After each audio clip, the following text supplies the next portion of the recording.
തിരിച്ചടിക്കാൻ തങ്ങൾക്കും അവകാശമുണ്ടെന്ന് GCC രാഷ്ട്രങ്ങൾ. ഇറാന്റെ ഭാഗത്തു നിന്നുണ്ടായത് ഹീനമായ നടപടിയാണ്. ജനവാസ മേഖലകളിലും പൊതുജന സേവന കേന്ദ്രങ്ങളിലുമെല്ലാം ആക്രമണം നടത്തിയത് വഞ്ചനാപരമായ നിലപാടാണ്. ഇറാനിയൻ ആക്രമണങ്ങളെ സംയുക്തമായി പ്രതിരോധിക്കാനും ഗൾഫ് കോർപ്പറേഷൻ കൗൺസിൽ യോഗത്തിൽ തീരുമാനം.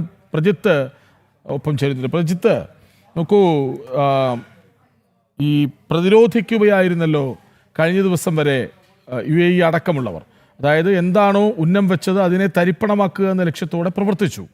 പക്ഷേ ഇന്നലെ സൗദി ഒരു നിലപാട് വ്യക്തമാക്കിയിരുന്നു. ഇനി തിരിച്ചടിക്കും, ഞങ്ങളെ വല്ലാണ്ട് കയറി മേഞ്ഞാൽ തിരിച്ചടിക്കുമെന്ന ഒരു സൂചന നൽകിയിരുന്നു. അതിനുശേഷമാണ് GCC രാഷ്ട്രങ്ങൾ ഓൺലൈനിൽ യോഗം ചേർന്നത്. ഒടുവിലൊരു തീരുമാനത്തിലെത്തുന്നോ ഇനിയും അടിച്ചാൽ തിരിച്ചടിക്കുമെന്ന്? കാരണം ഈ ഘട്ടത്തിൽ നമ്മൾ ഏറ്റവും ശ്രദ്ധിക്കേണ്ടത് ഇതിൽ സൗദിയുമായി ബന്ധപ്പെട്ട ഒരു സ്റ്റേറ്റ്മെൻറ്റ് അമേരിക്കയിലെ സെനറ്റർമാരിൽ ഒരാളായിട്ടുള്ള ബേണി സാൻഡേഴ്സിൻ്റെ ഒരു എക്സ്പോസ്റ്റ് വന്നിട്ടുണ്ട്. സൗദിയും ഇസ്രായേലും ചേർന്നാണ് അമേരിക്കയോട് ഇറാനെ ആക്രമിക്കണമെന്ന് ആവശ്യപ്പെട്ടത് എന്നുള്ളൊരു നിലപാട് സ്വീകരിച്ചിട്ടുണ്ട്. പിന്നാലെ കഴിഞ്ഞ ദിവസം തന്നെ സൗദി രാജകുമാരൻ ഇറാനെതിരെ ശക്തമായ തിരിച്ചടി നൽകണമെന്നുള്ളത്, അല്ലെങ്കിൽ ആ രീതിയിലുള്ള ഏത് തിരിച്ചടിക്കും സ്വന്തം സൈന്യത്തിന് നിർദ്ദേശം നൽകുന്ന സാഹചര്യവും ഉണ്ടായി. ഇതിന് പിന്നാലെയാണ് കഴിഞ്ഞ ദിവസം രാത്രി വീണ്ടും GCC കൗൺസിൽ യോഗം ചേരുന്നതും ഇറാൻ നടത്തുന്നത് വഞ്ചനാപരമായ നിലപാടുകളാണ് എന്നുള്ളതും ജനസമൂഹങ്ങൾ താമസിക്കുന്ന റെസിഡൻഷ്യൽ ഏരിയകളിലേക്കും അതോടൊപ്പം തന്നെ പൊതു സൗകര്യങ്ങൾക്കായിട്ടുള്ള ഓഫീസുകളിലേക്കും എന്തിനേറെ ജനവാസ കേന്ദ്രങ്ങളിലേക്കുമെല്ലാം നടത്തുന്ന ഈ ആക്രമണം വഞ്ചനാപരമായിട്ടുള്ള നിലപാടാണ്. അതിനെ അങ്ങേയറ്റം ശക്തമായി തന്നെ തിരിച്ചടിക്കണം എന്നുള്ള രീതിയിലേക്കൊക്കെ ആലോചനകൾ പോയിരിക്കുന്നത്.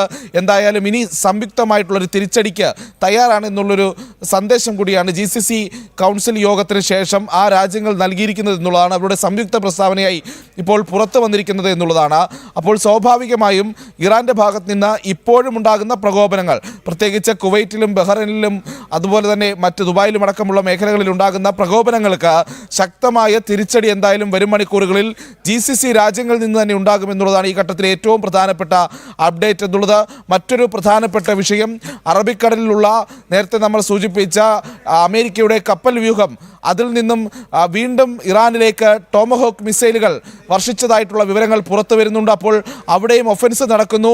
അതിനിടയിൽ GCC രാജ്യങ്ങളിൽ പലയിടത്തും വീണ്ടും ഈ പറയുന്ന രീതിയിലുള്ള ബോംബ് സ്ഫോടനങ്ങളുടെ ശബ്ദം കേൾക്കുന്നുണ്ട്. പലയിടത്തു നിന്നും പുകയുയരുന്നുണ്ട്.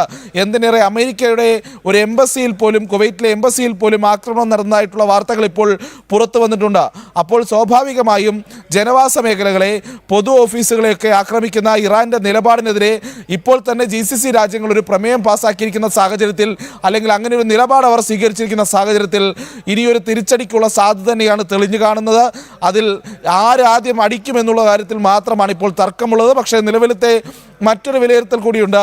സൗദി കുറച്ചുകൂടി കടന്ന ഒഫൻസിലേക്ക് കാര്യങ്ങൾ പോയിരിക്കാമെന്നുള്ളത്. അതായത് സൗദി കുറെ കൂടി ഇറാനിലേക്ക് കടന്നു കയറിയടക്കമുള്ള ആക്രമണങ്ങൾ നടത്താൻ സാധ്യതയുണ്ട് എന്നുള്ള രീതിയിലേക്കൊക്കെ കാര്യങ്ങൾ പോകുന്നു. കാരണം ഇത് ഒരു കരയുദ്ധത്തിലേക്ക് മാറുമോ എന്നുള്ളത് കഴിഞ്ഞ ദിവസം കൃഷ്ണരാജ് നമ്മൾ ആശങ്ക പ്രകടിപ്പിച്ചതാണ്.